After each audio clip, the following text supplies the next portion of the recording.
শুভ বিকাল বন্ধুরা, দেখো আজকে নিয়ে আসলাম দুপুরের মেনুতে রুই মাছ দিয়ে আম দিয়ে রান্না করেছি, আর যাকে বলে আম রুই। দেখো মাছগুলি প্রথমে একটু হালকা করে ভেজে নিলাম, কারণ টক দিয়ে রান্না করবো তো, মানে আমটা হচ্ছে ফজলি আমটা এখনও কাঁচা আম পেয়েছি, তার জন্য রান্নাটা করে নিলাম। আর খেতেও ভীষণ দারুণই লাগলো রান্নাটা। আর দেখো মাছগুলি একটু হালকা করে ভেজেছি, অন্য মাছের ঝোলের মতো এত কড়া করে ভাজিনি, আম দিয়ে রান্না করব বলে। একটা দুইটা উল্টানি দিয়ে মাছটা নামিয়ে নিয়েছি।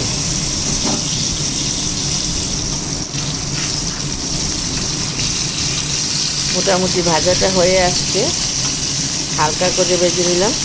মাছগুলি এখনই নামিয়ে নেব।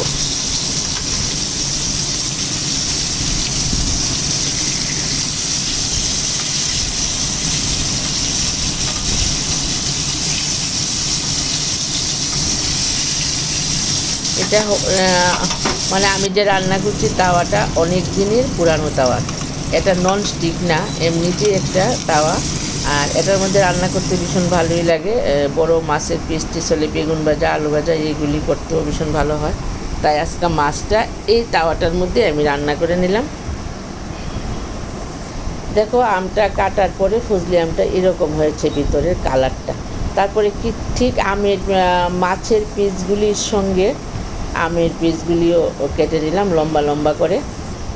দেখতে আমটাও বেশ পুষ্ট, দেখতেও ভীষণ সুন্দর হয়েছে এগুলি।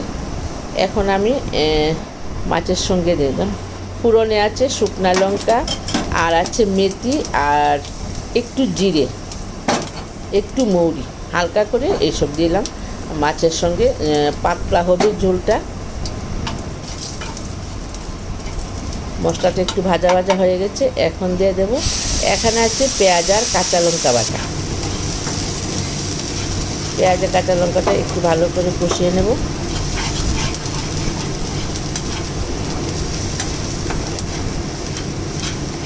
কষাতে কষাতে যখন জলটা শুকিয়ে যাবে তখন অন্য মশলা দিতে হবে, একটু দেব অন্য মশলা।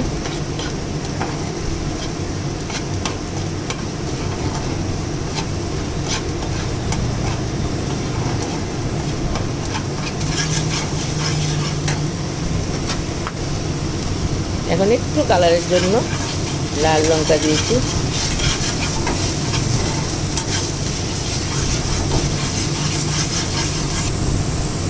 এখন দিয়ে দিলাম একটু হলুদ, একটু জিরে, সব কিছু হালকা হালকা পড়েছে, কারণ ঝোলটা একদম হালকাই হবে।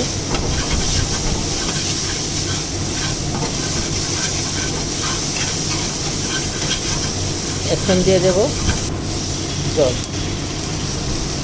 জলটা দিয়ে একটু ভালো করে নেড়ে ছেড়ে নিচ্ছি।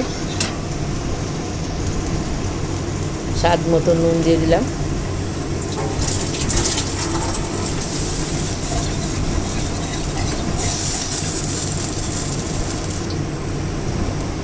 এখন দিয়ে দেবো সেই কাটা আমগুলো।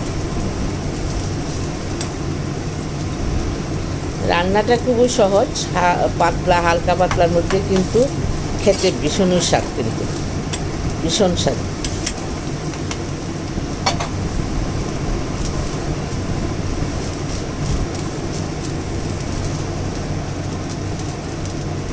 আমগুলি সিদ্ধ হলে তারপরে আমি মাছের পিসগুলি দিয়ে দেব। মোটামুটি সিদ্ধটা হয়েছে আম, এখন মাছের পিসগুলি দিয়ে তারপরে একটু ঢেকে দেব।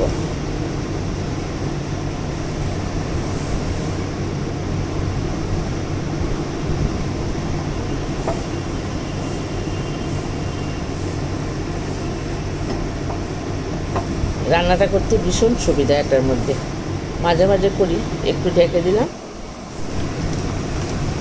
দেখো সিদ্ধ হয়ে গেছে সব কিছু, কালারটা ঠিক অন্যরকম হয়ে গেছে, আমও সিদ্ধ হয়ে গেছে, দেখতেই বোঝা যাচ্ছে। সবগুলি আমের কলি সিদ্ধ হয়ে গেছে। আশা করি বন্ধুরা তোমাদের ভালো লাগবে ভিডিওটা। যদি ভালো লাগে একটা লাইক, একটা সাবস্ক্রাইব দিয়ে আমার পাশে থেকো।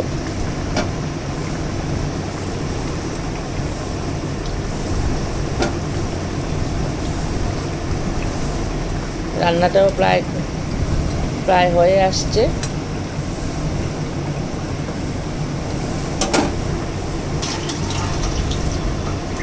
বন্ধুরা, তোমরা সবাইকে কেমন আছো একটা কমেন্ট করো, আর রান্নাটা কেমন হয়েছে অবশ্যই আমাকে কমেন্ট করো।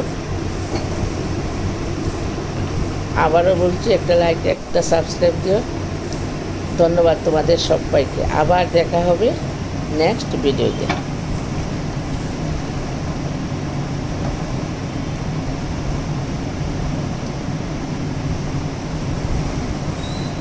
বাই বন্ধুরা।